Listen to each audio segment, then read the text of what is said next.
Aliko Dangote, the richest man in Africa, a business mogul, although there are indications that point out to monopoly being the reason why he got the money, being what helped him to get the money. And they said monopoly, nepotism, they are the grandchildren of corruption. Simply put, if you shut down every other person and allow one person to do certain businesses and give him a soft landing, it shows that it is not equal, it's not balanced. There's no equality there. Simply put, the person will get richer than the rest of any other person out there. If you take off licenses from other people and give licenses to one person because you expect some kickback, then that is corruption. Oftentimes you hear him say, he will always say thank you, and a huge thank you to Obasanjo. In those days, it seems as if Africa had no billionaires. And it seems some groups of people sat down together. Obasanjo came up and said, you know what, we need to bring up billionaires, business billionaires, not because they don't have billionaires, criminals. We do have them. So they decided to look for a different approach to these activities that one would call corruption. And they decided to come up with monopoly, where certain groups of people were giving licenses, some were not allowed, even though they had what it takes to have the license. They shut a lot of people down. They gave them several opportunities. And before you know it, some of them, they pushed up and they became what they are. Yesterday, Aliko Dangote gave a poignant verdict on effort by successive governments to transform the nation's economy, saying that Nigerian economy is not working. Nigeria economy is not working under Buhari. This is as he even said this. He said Nigeria economic diversification program has been largely sluggish and elusive, warning that the risks are huge if Nigeria fails to fast track the diversification of our economy. Dangote spoke Wednesday at the ongoing roundtable parley with the CBN governor, Mr. Godwin Emefiele, with the theme "Going for Growth 2.0. The business mogul said, "My heart bleed when I read the Nigerian customs collected 1.35 trillion naira import duties last year. It means the economy isn't working. If the economy is working, the customs shouldn't collect that much money. It is the Federal Inland Revenue Service that should collect such." So simply put, when you balance, you see, it's easy when you look at the economy of a country. You see how much import duties the customs collect and how much the Federal Inland Revenue collects. So when you it's a simple economics. You don't even need to understand macroeconomics or even understand more complex economics. You just need to look at how much your customs take for import duties and how much the Federal Inland Revenue Service are actually collecting in. But the problem is this: the Federal Inland Revenue collects money, and the federal government, anytime they need to sponsor an election, they collect billions of naira from the Federal Inland Revenue. So you see what it is. The president of the Dangote Group, who expressed concern over the impact of the current drop in international oil prices, said the time to diversify is now, as Nigeria is already running late.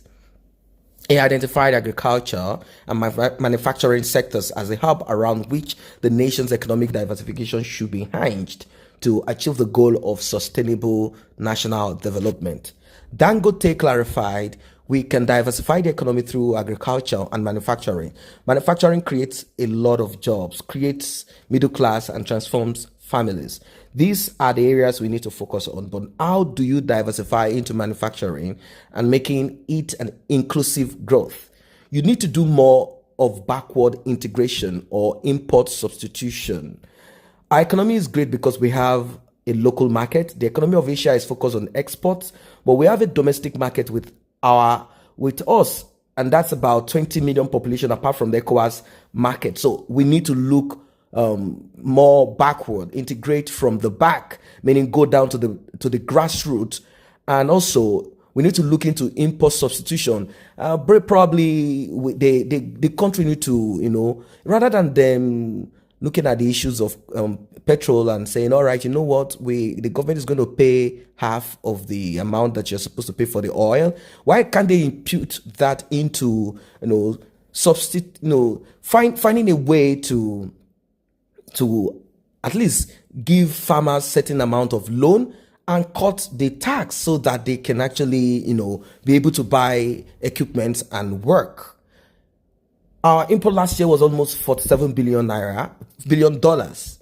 It is not sustainable. We cannot have over 200 million people growing at an average of 2.7%, and we're importing most of the things we consume, the industrialist said. According to him, we need to be more serious. We don't need to keep talking about diversification. It has been very elusive. I don't know why. It is possible, but people are not focusing on it.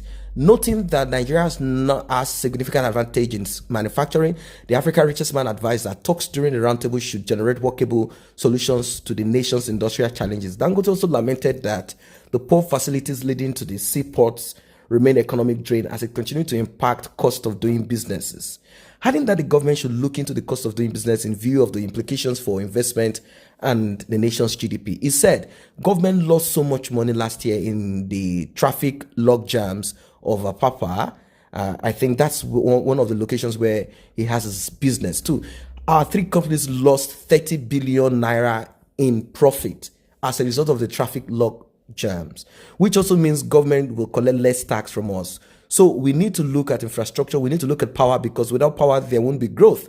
That is why what will propel MSMEs to grow and be everywhere and spur manufacturing.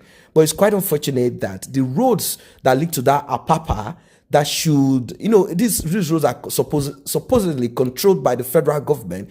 And with the amount of money that they get from the companies that are situated in that area, one would have thought that they would have built one of the top class industrial roads there. But unfortunately, I don't know what's happening. They swallow the money. It's a crazy world that we live in. It's not impossible to diversify. We need low interest rate. We have achieved so much.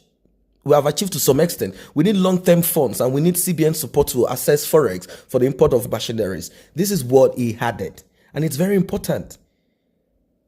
It is not impossible to diversify. What is needed is low interest rate for farmers also, and for other people that want to get involved in certain kinds of businesses. Low interest rate if we want to look into agriculture. Low interest rate so that farmers can actually get these funds, and then they are also trained. And the issues of fertilizers do not go through middlemen, just like what Goodluck Jonathan did in his own time. It goes directly to the farmers, and they make sure that the amount of this fertilizers remain at the same level, not someone trying to spike the price here and there, so that we can actually see the effect of the government input in all of this. So these things are very important. He used the opportunity to speak on some of his investment that would have significant impact on Nigerian forex. He said because of his investment in cement production, by this year will be the highest exporter of cement in Africa. So we are building 10 rice factories, which by this year will produce 1 million tons of rice, he said. He said on petroleum, he said once his petrochemical plant starts producing this year, Nigeria will be the largest exporter of petroleum products in Africa. He also said for the first time, Nigeria will be the largest exporter of fertilizer in sub-Saharan Africa, linking the feed to backward integration policy of his group. So they went backward. They looked into what is needed by the people. What are the things that we need to actually focus on and work with? And, he decided to come up with a way to grow his business. Now, he has done well for himself anyway. Even though monopoly is the way he got his money, he has done well for himself. Of course, who will not do well for himself if such opportunities are given to you? So much opportunity, so much support given to him. And of course, he has educated himself, and he has seen different ways in which he can make use of the opportunity that has been given to him. He has looked at the lapses that we have in the system, and he has used this over time to grow his own business to become the richest man in Africa. This is serious. Now, rather than them subsidizing petroleum products, rather than them going out there to process crude oil, why can't they subsidize certain equipment, subsidize the seeds, subsidize everything that has to do with the agriculture, and make agriculture something that a young person will look at and feel attracted to? Why can't they make it an attractive package? No one wants to go into farming because farming is seen as this low life, dirty man, ignorant, and kind of job. But this is actually there's a huge amount of money that should have come out of that. If Nigeria can even focus on that, you realize that we will have so much that we can even export. We will now become a nation that even feeds other nations. These are things that people have started looking, rather than that we are dealing with Hausa Fulani herdsmen destroying the little crop that people are even using the grace of a fertilized, already naturally fertilized ground soil. We are still dealing with that. It's a terrible thing anyway. Yes, I heard that the administration is giving out certain loans to some people to grow rice. We saw videos of the vice president going to the north and saying we give this person this amount of money, was able to build this. Then we need to close the border. I don't even see how the issue of the border that they claim that they are closing is even functioning. First, you need to see the amount of rice that you have there, or the amount of food product that you already have. After you've told the farmers to grow it to a particular level and you've seen the amount of product that they can come up with, then you talk about closing the border so that you can grow your own, which is a good idea. With that, there should be different, different packages that should be brought up so as to encourage people to go into farming, and also diversification of our economy. And of course, to look into the leak, which is as a result of corruption. The leak. Many agencies we have in Nigeria, the postal services, and many other, examination bodies and different, a huge number of agencies, ministries that we have in Nigeria that are not even bringing back money. They are swallowing the money, acting like there's nothing. In fact, they come up with, they have oil well. It's only in Nigeria that somebody has oil well, loans out the oil well, lease it out to some foreign company to drill. And at the end of the day, they don't even want to bring money back to the federal government or to the state because somebody else is going to steal it for something. They will ask for more money and say we were unable to, this is a very terrible thing. Anyway, Dangote, notwithstanding getting money from monopoly, being able to succeed as a result of monopoly, which is injustice anyway, he has tried to share his opinion, and he said, my verdict is this: Nigeria economy is not working under Buhari. That is what it is for now. If you're not a member of this channel, let's grow it together by you tapping on the subscription button and a red notification icon bell below. It would alert you whenever videos are uploaded. Thanks for stopping by.